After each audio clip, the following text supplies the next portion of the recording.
quite obvious to me that you've been sitting in this room for a long time and that I'm standing between you and a break.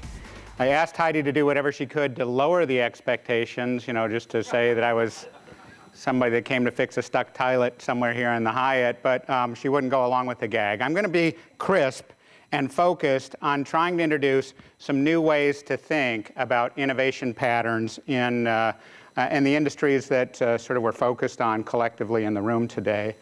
My central contention everywhere that I talk is that innovation is different than we think. We fundamentally believe that innovation is about the creation of new products. It's long ago not been about that, okay?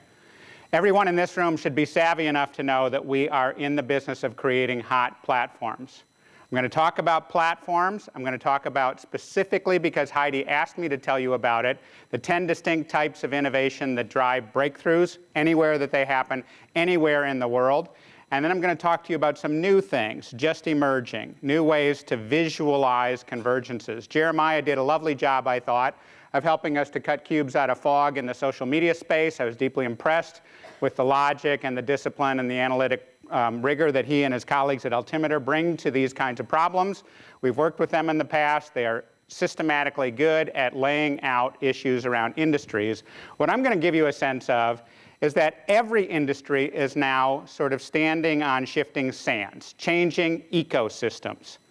And I think we are on the cusp of a brand new way to visualize and understand the dynamic complexity of these market spaces. That's the essence of what I wanted to introduce for conversational purposes today. I'm going to be crisp and talk about three basic things. These are the things that I've chosen to sort of talk about today. Specifically, the conference organizers have asked me to tell you about what deep innovation is and how it's rooted in 10 distinct types of innovation that you can sort of orchestrate, like someone trying to arrange good music. I'm then going to introduce a new way to think about converging market spaces. And then finally, I'm going to talk to you about what you do inside of a firm or across multiple networks of firms in order to try to foster innovation leadership in these sort of specific topics. Now, lots of people throughout our conference are going to be talking about the problems, the promise, and the perils of partnership, okay? We should all know the facts. 70% of declared partnerships fail. The vast majority of these fail because people assume when they go into partnerships that it's somehow or other about holding hands and being gracious with one another, and trying to leverage one another's competencies and so forth. What you will discover in these conversations is that the most interesting partnerships today, in fact, are confluences of diverse skills. And they really depend upon asymmetries of power. Not co-equal power, but asymmetries of power, which is a really interesting and surprising phenomenon. I just wanted to set that up as a part of the sort of basic themes that we're going to deal with. But let me begin with the first topic I promised you. The way to think about deep innovation is rooted in a discovery from 14 years ago that basically says, throughout history, there have always been, who knew, 10 distinct types of innovation, okay? And the way to think about that is that in an interconnected world, platforms trump products. When we learn to make things sort of deal with the interconnected world, we can start to see these things. As always, anomalies show us the weirdness under the covers, okay? So right now, there are 425,000, almost 426,000 apps for smartphones.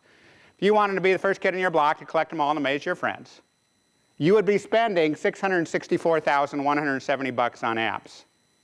Now, they wouldn't all fit in your phone. So you'd have to buy multiple phones, which works out just fine for Steve Jobs, okay? The interesting thing is, for a decade and a half, what everybody was trying to do, thanks to the pressures of the network providers of Verizon and that ilk, was trying to make the devices cheaper and cheaper. Frankly, it took Kleiner Perkins forcing a change to Apple's strategy to be able to see setting the conditions so that we would create this entire ecosystem. Same thing is beginning now around tablet PCs.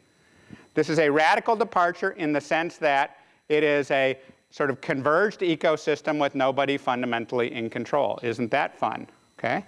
And then the next thing about it that's sort of interesting is that this is sort of a model of the way modern partnerships should work. In the world that we envision, every participant gets clear focus and greater efficiency. If I'm just building an app, if I'm just building one of those 7 stacked layers that Jeremiah laid out for us, I've got some sense of focus. So all of the history of strategic planning and operating a well-run business starts to apply.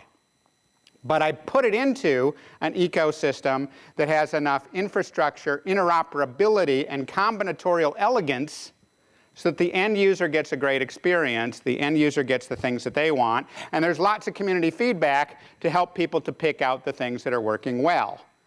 Market research and segmentation, which used to be about sort of understanding what somebody wanted and delivering it to them, is more and more about sort of looking out the rear window, finding the patterns, recognizing those patterns, sort of projecting them forward and taking some ways of sort of risking what you're going to try in the future.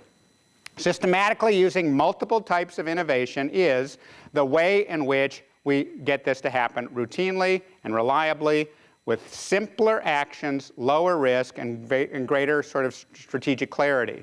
So 14 years ago, as I say, there was this discovery made in our firm, Doblin, about 10 types of innovation. To get there, what we did is we took more than 3,000 innovations throughout history, going back at that time 175 years, and looking at successful innovations and discovering that in the history of successful innovations, it was always the case that people were using multiple types of innovation. Nevertheless, if you ask people to innovate inside your own enterprise, you decide you've got some kind of crisis of growth, you need to figure out how to get more organic growth to happen. What happens almost every time is somebody runs around all the cubicles, thumps everybody on the head, picks the ones that sound ripest and sticks them in a room and says, okay, innovate now. When asked to innovate, what people assume they're trying to develop is some new product.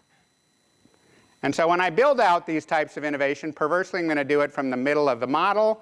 In the middle of the model is this idea of an offering. Okay? So somebody focuses on the product per se. If there are engineers on the team, they will have axioms. They will say the product has to be 10x better than whatever it's replacing. They will have a variety of cost metrics, et cetera, but people will invariably focus predominantly on products we can prove this is the dumbest place to start and a completely inadequate way to finish. Okay? So what happens is you start to think about the product as a product system. That's what gets you about a 10-year usable life instead of a multiple-week usable life. And you create integrated services that make it a pleasure to use. Under the covers, of course, you see lots and lots of other things helping to advance processes. We make two important distinctions in types of innovation between core processes, which would be proprietary to your own enterprise. You know how to do it. Nobody else does. It might even be patent protected. And by the way, these slides are being posted for you like all the others that you're hearing about. So don't worry about capturing the content. Just try to stay in the story with me. And enabling processes are the ones that you can buy from other firms that you can leverage and use in a surprising way.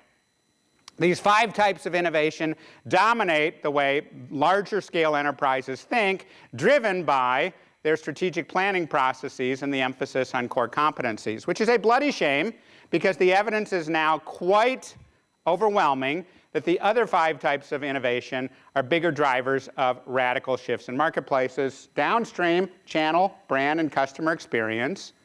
And upstream, the 2 that I spend most of my time with good PhD candidates thinking through is new dimensions of partnering. We call that networking. And new ways of driving richer, better business models, viable business models into changing ecosystems. Okay?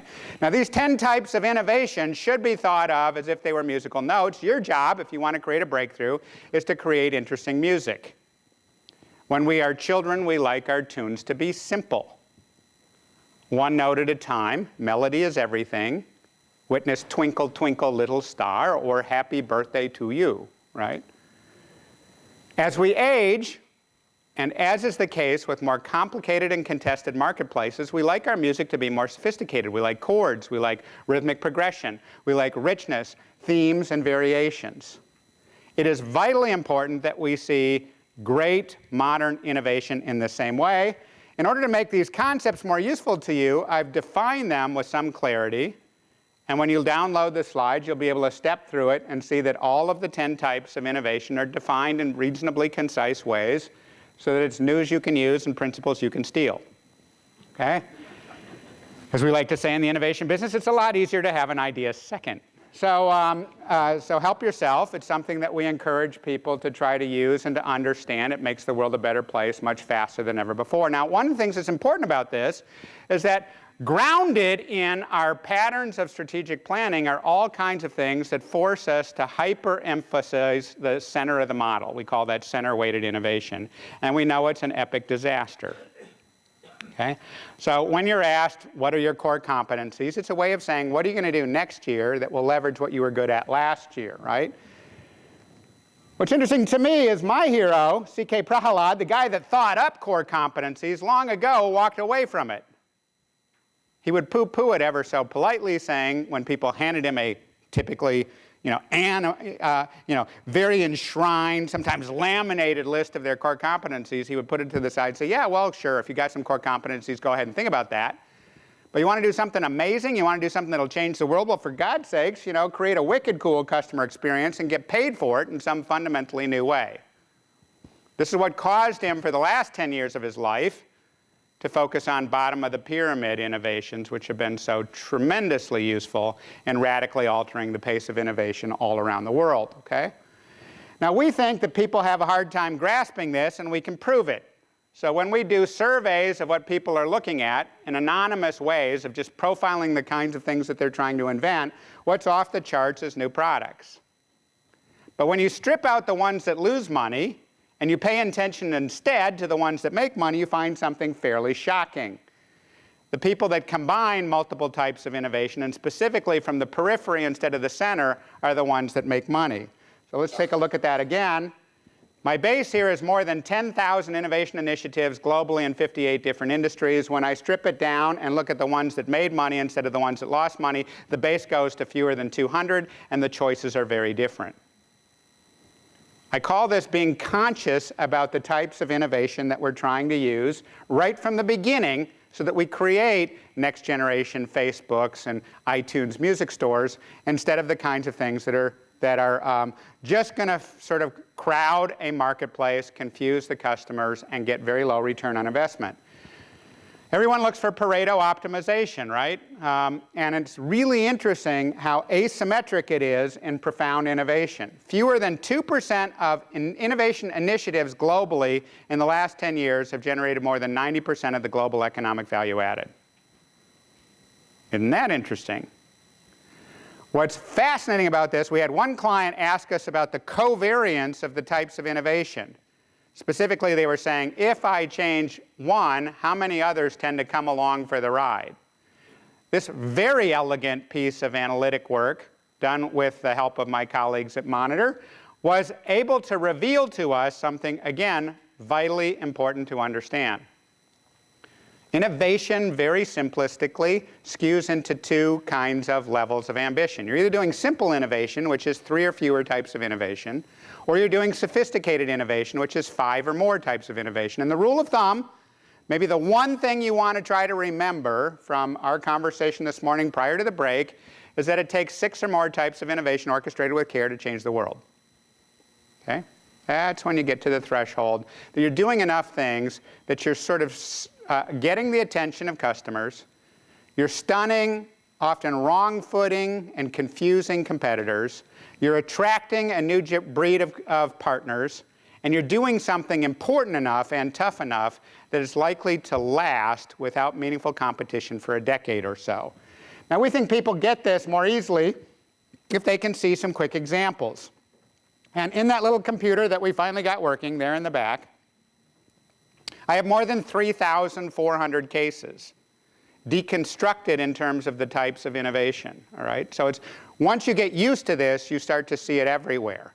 And you start to see it as a sort of really interesting way to sort things out. Let's take a look at an old case. The global keiretsu that makes personal computers has more than 1,200 firms in it. And it's been around for 22.5 years. And in that global keiretsu, only 4 firms are reliably profitable over that time horizon, and Dell is one of them. Now, how many of you use Dell computers? Okay, and how do you feel about your Dell computers? You picking up the emotional intensity in the room? How many of you use Macintoshes? How many of you feel about your Macintoshes? Slightly different emotional intensity, right? Here's the thing that's sort of fascinating. For 22 years, Dell's one of the few firms in the personal computer business that's been reliably profitable, and nobody freaking likes their products. What's the deal with that? How do you pull that one off? Well, what's going on is right from the beginning, driven to it out of adversity, no conscious thought here, Michael Dell and his colleagues used 8 different types of innovation to get their business model to work. What's the one that they don't give a rat's ass about? Fundamentally, the product, right? It's just a bunch of parts in the bins in the back, supplied by the suppliers with good, nice credit terms for Dell, right? So that on average, they've got 38 days to pay the parts suppliers after they hit your credit card and build your computer for you to your order, okay? Very different business model than everybody else in the industry. Now, we made a case that 5 years ago, they should have started caring about the product. They missed the boat, fundamentally. They missed the opportunity to do that. Contrast that with the Apple integrated music offering. Again, naive users think it's about the device and the parade of devices. Of course, it's really about the elegant little piece of software that manages your collection of media, and of course, the iTunes Music Store. First device debuted in the first half of 2001. iTunes Music Store debuted second half of 2003, 2 years and 2 months later. What was going on? Everybody just too busy putting the little iPods in the little packages? No, the truth is they had 200 lawyers negotiating around the world and around the clock for the rights to sell you songs one at a time. Okay? It's now unthinkable to us that we wouldn't be able to do that, but remember what happens to most firms most of the time. You're whittling away at your ideas, you're doing the best you can, and somebody shows up at your little cubicle and says, well, that idea you're working on, it would be great, except for the fact that it is illegal, or that it doesn't map to our core competencies, and immediately you start quivering and saying, oh no, this is bad. I better stop thinking this way. Okay, that's not what they do at Apple, basically because their CEO is a famously intense Nazi. But what's going on is that there are 8 distinct types of innovation and evidence here, enough to come 5th to the party of MP3 players, but still get 70% market share and maintain that with high margins over a very long period of time. Nifty knitting, okay? Let's take a look at Google now. Everybody knows, especially in this neighborhood, that it's PageRank technology under the covers, but AdSense technology that pays the bills. Looked at through a multiple types of innovation lens, 8 types of innovation turns out to have been enough a few years ago, now 12 years ago, to create the world's most successful media company in that period of time, and to do it in a way that is still, for the moment, beloved by most users, okay? 8 types of innovation with a 9th type coming on strong as they adapt everything in their world to the world of mobility and the Android platform as well. Target shows that it's possible to think this way even if you're a sort of channel 2 market. They had a tiny little competitor in Wal-Mart. They're trying to figure out how to carve out something distinctive. What they did is in every department, look for ways to make distinctive offerings. Yes, that woman is wearing an air cleaner from an automobile, and there are 7 distinct types of innovation here in evidence, enough to make them a viable, even beloved player in the retail marketplace when that business is brutal and tough. Now let me show you a different way to think about this. Right now I'd like you to visualize in your own head your favorite restaurant, the one that you would love to go to with your hot honey and the next possible opportunity, okay? And I will tell you that right now, every single restaurant that we have in this room, we probably are thinking of collectively 300 different restaurants. And what's interesting is that every single restaurant you're thinking about has the same business model, and the business model sucks, okay? It's a brutal business for chefs. Here's one of the hottest chefs in the country, Grant Achatz, who has been, building Alinea, one of Chicago's best restaurants for many years. Long waits to get in, staggeringly high prices, and a crummy experience for Grant and his cooking team. These are people that are doing micro gastronomy work like out of El Bulli. They are lovingly crafting every artifact, every meal. They're doing it with wit and with science, and it's unbelievably costly for them to do it. And guess what? The business is really a miserable one. They start at 4 o'clock in the morning. They go to the shops and get everything that they need. They get a little bit of a nap in the afternoon. They cook, and then they clean until midnight. and then they start doing vast amounts of cocaine or other things because it is a very difficult lifestyle. Now, what Grant Achatz has done is he's thought through how to invent his next restaurant called Next. And what it does is allows you to subscribe to 4 meals a year. Okay? And you pay for them in advance. There are no reservation people. And you book and pay in advance, $45 per person per meal if you're willing to do it on a weeknight, $75 per person per meal if you want to do it on a weekend. And they're designing these experiences now. The restaurant hasn't even opened yet, and the first year is sold out and paid for in advance. You're getting the cash flow implications here. Okay? And what's fascinating about that is 7 distinct types of innovation has allowed him to do things like radically alter the nature of the experience, radically alter the relationships with the customers, and, get this, radically alter the way that they can pay the talented team in the kitchen. By law in this country, when somebody tips, the tips have to be paid to the servers. By paying it in advance like this, they can pay disproportionate amounts of money to the people that are making the restaurant what it is, the brilliant chefs. Now, when you think about this systematically, what you can do is start to catalog the variance under each of these types of innovation globally. My colleagues at Monitor, collaborating with us at Doblin, have built this global analysis of generic innovation types, a total of 104, that we can find purest examples about in the world. This is hard to read and a little dry, so we turned it into a deck of playing cards, okay? And it's now possible to deal yourself an innovation poker hand. And you do that by going through these innovation tactics cards. They're sort of spread across the 10 types of innovation. They go deep into the individual exemplars that we're finding somewhere in the world. We define and give examples of each and provide simple principles about how you would use them to create something new, okay? So what I'm suggesting to you is that when you want to go deeply into innovation, you need to be more exploratory. You need to be a spelunker of innovation. You need to sort of go caving and ask yourself, what kinds of options are available? How can I use more of them? How can I surprise everybody in the industry and do something in a way that is deep, thoughtful, surprising, and viable over time, okay? That's the ways in which you make sense of that. So let me now talk about the second thing. And frankly, this is debuting here for you. I wanted to sort of honor this audience with something that would be interesting and important in a way to think about how these ecosystems are emerging. Jeremiah ended with this way of saying, okay, understand the ecosystem you're in. Well, absolutely the right advice, harder to do than one might think. Okay, especially when you're in a hurry and you've got a lot of other things you're trying to get done. What we see is that long ago, platforms trump products. That is to say, if you're only thinking about products, expect to get your head handed to you by somebody that's thinking about multiple types of innovation and creating a platform instead of a product. But a similar echo is now happening in industries. What's fascinating is what used to be the meaningful unit of analysis was the firm or the industry.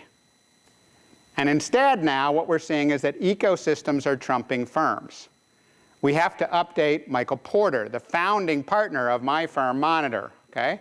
Now, Michael Porter created the all-important competitive strategy techniques, and specifically the 5 forces analysis, which is still taught in every reputable business school anywhere in the world, okay? And I think it's necessary but not sufficient for greatness. What's interesting is that this shift occurred about 12 years ago. Few people have noticed. And what we are on the cusp of is the creation of a new visualization system that will allow us to begin to see layer by layer what's happening in the innovation dynamics that are shaping an ecosystem. We call this convergences, okay? And I want to give you a way to think about convergences comfortably and easily with a couple of examples and a couple of speculations. So the classic tools of industry analysis give rise to high-level axioms like those you see here. Economics always win. Technology triumphs. This is the world of MBAs and the world of engineers, okay?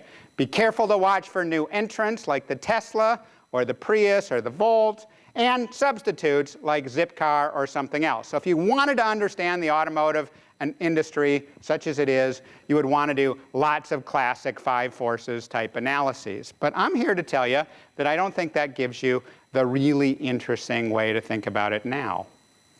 The way that allows you to have insights that are different than others. So let me switch from automobiles now to healthcare. A very important question for health officials everywhere in the world is that the flu du jour going to be the big one that kills a whole bunch of us. Okay? So we went through a scare with avian flu a few years ago, and then it was swine flu 2 years ago. And the question always is, man, is this the one like 1918 that's going to wipe out several million people? Are we going to miss a sort of strain in the vaccine? Are we going to get one that we can't create a vaccine for? Okay? Now, normally we do this with classical, epidemiology, and that's why we have things expensively funded like the Centers for Disease Control. Now, it should amuse several of you to know that no one in the history of epidemiology has done anything as elegant as what Google did in 2008. Okay? They just started to track everybody searching for flu symptoms anywhere in the world. And if you search for flu symptoms anywhere in the world, Google puts a little red dot on a map. That doesn't assume you have the flu. They're just interested in the velocity, the intensity, and the patterns of people searching for flu symptoms, okay? Now, this has been sort of written about in lots of different places. The flu trend analytics. It came out of a scenario planning work where the Google guys happened to be in the room. And my question to you is, how do we categorize this in our heads? Okay, so what is this exactly? Is this, for instance, infectious disease management? Is it healthcare policy input? Is it a vaccine development tool? Is it a social networking phenomenon? Is it some kind of search analytics? Is it a distant early warning system? Is it pattern recognition? It's all of those things. And that's how you make sense of a convergence. You ask yourself, what's weird? Okay? What are these things that we're noticing but we don't know how to classify, we don't know how to characterize? Now let me talk about convergences in a really basic way. Again, I'm going to use IT examples because in my experience, everybody can relate to them. You've either been sick, you know somebody's sick, a family member's sick, and you'll get these kinds of things. And what I've done first is map 2 big converging fields. In the United States healthcare arena is a $2.6 trillion marketplace, tiny little marketplace. On top of that comes IT arena, which is a tiny little $285 billion marketplace in the US. And that Google example I just gave you is one of several examples where it overlaps, and it's hard to find the sort of meaningful separation. We think of this as the porosity of modern industries. How porous are they? How much are they bleeding into one another? And by the way, there's several others. Risk management, insurance, all kinds of things like that. But I'm simplifying it down to these 2. Now, you can do nothing as an investor or as an entrepreneur or as a large-scale business owner to precipitate a convergence, right? In the immortal words of James Taylor, these are a steamroller, baby, and they will roll all over you, okay? Your obligation is to see them clearly. Your obligation, indeed, is to see them sooner than others with a little bit more granularity than others. That would be something that you could do to serve your firm, your partners, and your investments wisely. The second phenomenon lives underneath that. Wherever we find these areas of converged overlaps, we are now beginning to find exceptionally elegant new ways to identify early on what we call the hot spots, the battlegrounds, the places where there are disproportionate capital flows, disproportionate new entrants and exits, new patent filings, all kinds of soft indices. Indeed, we are just a couple of weeks away from being able to reveal an entirely new way of visualizing that complexity with multiple layers of behavior, technology, investment, and patent filings. And what we're suggesting to you is that when you're clever about it, you can identify the hotspots and analyze them in detail. The reason is they're the battlegrounds. They're the places where you want to use disproportionate amounts of capital investment. And when you do that elegantly, you will create platforms. You will create Facebooks and eBays and things that act with multiple types of innovation. Because that's where you make a really whopping nice return on investment.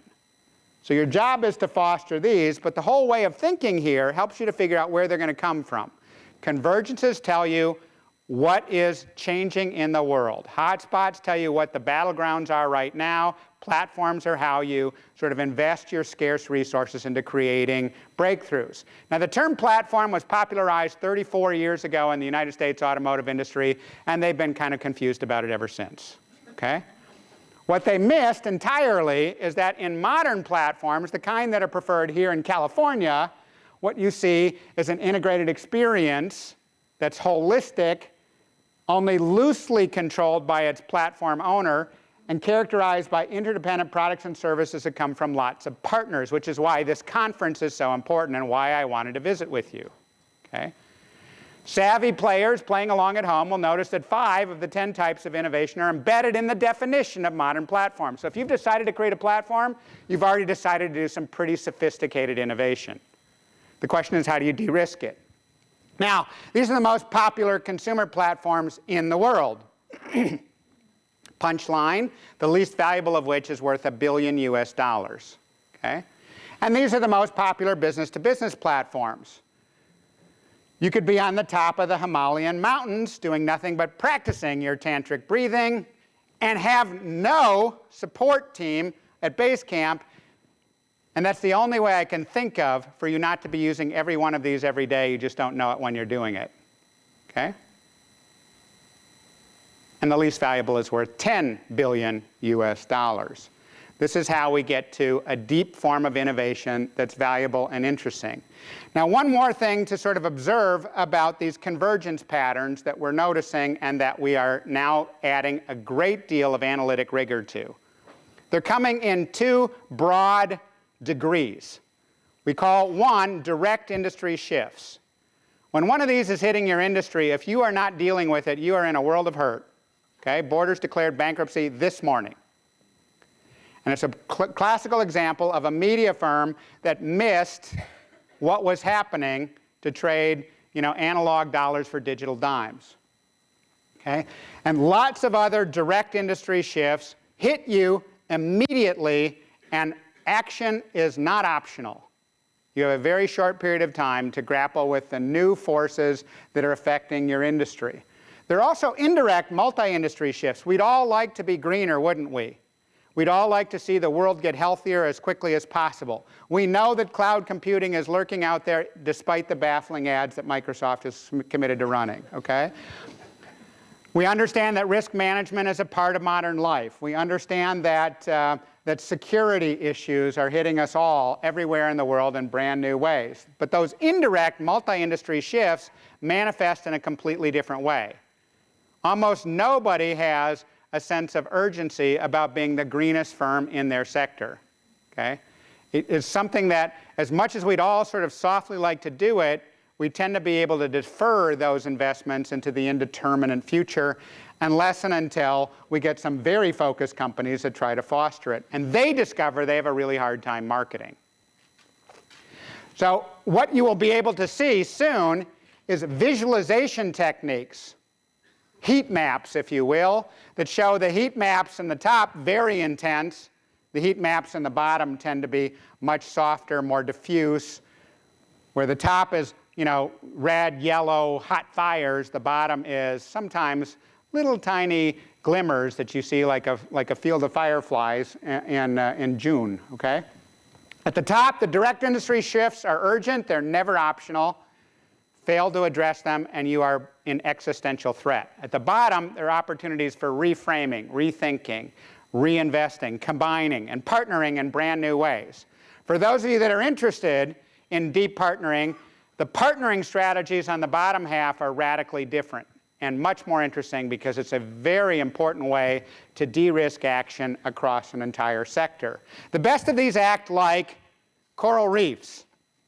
Systems of enormous complexity that get to stasis with nobody in control. I'm sure you've thought about this before with ant farms, beehives, groves of aspen trees, coral reefs, but none of these fish has to sort of say, hey guys, what about a staff meeting on Tuesday morning? That part of the reef over there needs some cleaning up, and it started to become a lunch bar for sharks. People, can we get together around here and fix this? Okay, that is never necessary in that part of the world. Let me just say that the most extreme case of these coral reefs, these sort of exciting new ways that we're starting to see industries become interoperable and interdependent, of course, is what we're seeing in the long-standing work of Henry Chesbrough and open innovation. Many of you know him personally. Many of you are excited, as I am, to receive the third and most recent of his great books. What we are all witnessing is organized, structured ways for governments to take risks, for industries to try to challenge one another and to get the talent, time, energy, and effort of strangers from all over the world. The last thing that I wanted to talk about is the way in which we think about this in terms of partnerships and the way in which we make these principles that I'm sharing with you practical news that you can use, okay? So it has two consequences very simply. Inside of a firm, you need to develop a competence around innovation that allows you to become individually good at innovating, okay? We think of this as innovation with teeth. What's now beginning to occur in the better firms is they are installing innovation operating systems that radically alter the probability of innovation success, the degree of innovation success, the velocity of innovation success, and the return on investment from an innovation activity. Okay? So innovation, as I like to say, is giving up its secrets for the first time in history. When we were kids, you and me, innovation was always sort of a vague hope. We wanted it to occur. We would get really smart people. We would stick them in rooms, and we would wait for the lightning to strike, right? We all know about geniuses, gadflies, tinkerers, and mad scientists, and the whole history sort of enshrined in stories like Caractacus teapots and Chitty Chitty Bang Bang, the crazy people that create the new. That is routinely, systematically giving way to firms that actually install deep innovation competencies. So if you want to innovate, let me just tell you that the new thing you can do is you can attach the right kinds of methods, tools, metrics, and incentive systems in order to get people to innovate reliably. We call that innovation with teeth. Across multiple firms, though, you also have to innovate in new ways. I warned you at the very beginning that what is normal is for people to engage in partnerships with high hopes of parity. You know, you always hear, as we heard yesterday, about the New York Stock Exchange, that it was going to be a marriage of equals, right? Wrong. This never works this way. That is not how modern partnering works. The best partnerships have asymmetries of power at the core, okay? Just try being a supplier to Apple or Wal-Mart, okay? They don't play nice with the other children. And that is characteristic of effective partnering for as far forward as we can see. But what is exciting, interesting, and new is the way in which innovation is beginning to give up its secrets and starting to create new forms of combinatorial diversity and combinatorial sophistication. So in terms of leadership, once you decide that innovation is imperative, you have these choices. You can no longer, in most cases, get by with simple innovation. You need some form of sophisticated innovation. This has one revolution inside the firm, a parallel revolution across multiple firms throughout an ecosystem, okay? And to innovate with teeth inside your firm, the good news is you can now hire fairly cheaply, it turns out, students that can do it, firms that can do it, lots of folks that can install these kinds of methods for you. Across multiple firms, which is what the conversation in this conference is going to be about today and tomorrow, is the ways in which you can combine what you're doing in surprising new ways to make the entire offering appealing. You can see the future sooner than you otherwise would, okay? And the best firms, the best networks of firms, the best partners are starting to blend open and proprietary innovation systems, knowing full well what they're trying to do to address that. So you can't see it, but I'm mushing through the slides on the theory that eventually this thing will work, but your kidneys may give out first, okay? So in terms of learning from people who have been skilled at creating innovation breakthroughs inside of individual firms, one of my favorite cases is General Electric. You've seen in advertising everywhere imagination breakthroughs. These debuted in November of 2007. Jeff Immelt declared that as CEO, he intended to leave one legacy in his wake during his tenure. He was going to take a firm that was among the best in the world at process excellence and graft onto it a parallel innovation competence. Now, the reason this is important, subtle, and surprising is that there is an inverse correlation, historically, between firms that are great at process skills and those that create breakthroughs. An actual inverse correlation. That's important for you to know, okay? So he said, no, we're going to be great at both. He specifically had a macro performance goal in mind. He wanted the rate of organic growth at General Electric to increase from 5% a year to 8% a year. Doesn't sound like much. Heck, 3 lousy points.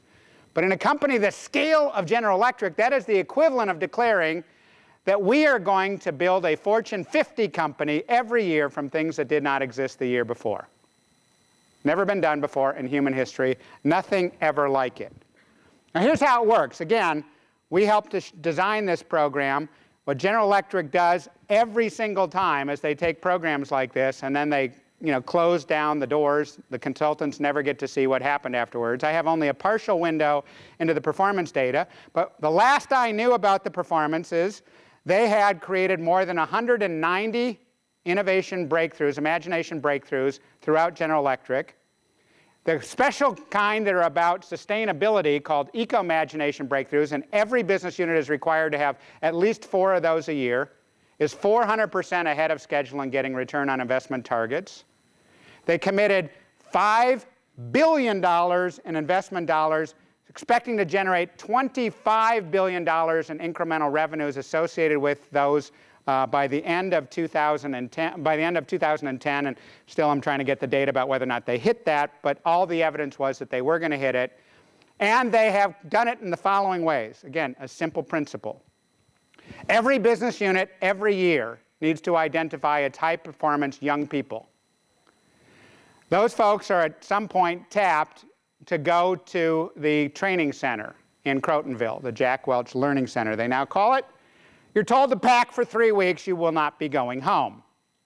So you bring 3 weeks worth of gear, you show up, and you spend the first 2 days being trained in innovation methodologies in the GE way, which means stuff they got from a bunch of consulting firms and renamed the GE way, okay?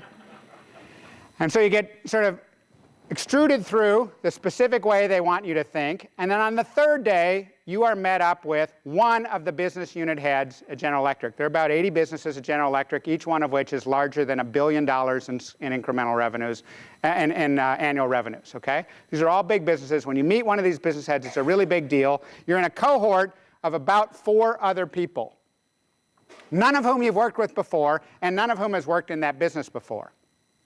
And you are told you have 3 weeks to create a breakthrough around the topic that the head of that business then dumps in your lap, okay? And for the first 10 days, you're just going through the wheelbarrow loads of data, and you're trying to understand it. And then you start to prototype possible hypotheses. You are sent around the world to go visit things and to see how people are doing breakthroughs elsewhere. You come back, and you do 4 presentations in a row. The first one goes to Beth Comstock, Chief Marketing Officer. She owns the innovation competence inside of General Electric, okay? She makes a variety of suggestions and requests. The second day, you present to the business unit head that's sponsoring the work. He or she tells you whether they're going to support the work, yes or no. And if they're going to support it, the 3rd day, you present to Jeff Immelt himself. And on that 3rd day, you discover whether he's going to recommend it for innovation funding from the board. And on the 4th day, you discover whether or not you're going to get funded. And if you do, you very often are moved to the new business unit to run this business concept that you helped to author. Now, that's how you build a competence inside of a corporation. And in that way, for firms large and small, we are now routinely installing that form of competence, okay? 190 breakthrough businesses created in the last 2 years with all of them achieving GE's cost of capital rates, otherwise they don't count as successes. The imagination breakthroughs that are about eco-imagination breakthroughs are returning so much money that they've more than returned the entire cost of the program for the entire enterprise, okay? So that's breakthroughs inside of a company. But I want to leave you finally with 7 distinct charges about how you get this to happen across multiple enterprises in modern ecosystems. The first issue is, do you see the future clearly and can you embrace it bravely? Okay? If you can see it, great. If you can't, you're going to need some special methodologies to help you to understand the convergences. Jeremiah and I have both ended this way, telling you that the businesses you're in are probably too tough to wing it, and probably not something that you can understand thoroughly just by using classic industry analytic techniques. Okay? The second thing is, do you have a way of moving faster than the background marketplace? If you're not moving faster than the background marketplace, in the immortal words of Jack Welch, you're already dead, you just haven't stopped breathing yet. Okay? This is what Charles Darwin taught us all, that the fundamental issue is moving faster than the ecosystem, or at least as fast as the ecosystem can tolerate. Okay? The next thing to ask is, what convergences will we embrace and accelerate? Which ones will we participate in? What are we surfing in? Okay? What's our form of energy that we're going to use for surfing along and finding the future first? Do we have a specific mission for innovation, and do we know what metrics apply? Do we know how we're going to radically simplify customer actions so that we make their lives simpler, not harder? We don't add to the confusions of what they're trying to do and what they're trying to find and how they make sense of it all. Then you ask yourself, what is the smallest number of the boldest initiatives we need to succeed? One of the most important principles to derive from the better venture capital firms is paying attention to the hardest things we have to get right, not the low-hanging fruit. You want to create a breakthrough? You don't use low-hanging fruit logic. You use what are the hardest things we have to get right, or said a different way, what's the smallest number of critical innovation initiatives we need to create boldly in order to succeed, and will those produce platforms that amplify return on investment, get high velocity uptake, and go on to change the world? That, ladies and gentlemen, is a little 7-point roadmap about how you make these kinds of actions very simple, okay? In Atul Gawande checklist fashion, those are the things to check off. We will get you the slides, I promise. We will do everything we can to make up for the fact that, we didn't have a projector that was functioning. I apologize on behalf of the conference to you. And I will post these slides on a secure website at Doblin, and also make sure that they are part of the IBF file exchange, okay? You have been very patient. It's time for a break. Do you want to take a question or two, or do you want to give people okay? So anyone with a quick question? Martin from Stanford. You have done a lot of work in analysis more related to the Western world. Have you done anything, what I call in the high growth nations in, say, Asia or the BRICS, and how that will differ from a corporate investor's perspective? Because that never gets addressed in these rooms. It's all about the Western world. So what specifically are you asking about? Have you seen, when it comes to innovation out of the corporates in Asia, if there are similar patterns that you're talking about? Yeah. Well, of course, Heidi Mason is the global expert on that topic. What does it mean to do entrepreneuring? What does it do to do internal corporate venturing? What you discover is that the vast majority of corporate venture, internal corporate venturing folks, tend to concentrate the innovation function, okay? So there's some ways to get it to think differently, and there are some ways to inject superior methods, okay? And Bell Mason Group does a very good job of dealing with those special conditions and injecting superior methods. So what I can say without fear of contradiction is that anytime you concentrate your innovation focus, it is an opportunity to root out the omnipresent myths and the widespread lore. So the thing that is really exciting is that whenever you concentrate your innovation competence in a specific place, it simplifies the problem of getting these superior methods and tools to actually take root. And I think that's a good thing. But what has happened for the first 10 years of internal corporate venturing is people concentrated it without improving the methodologies.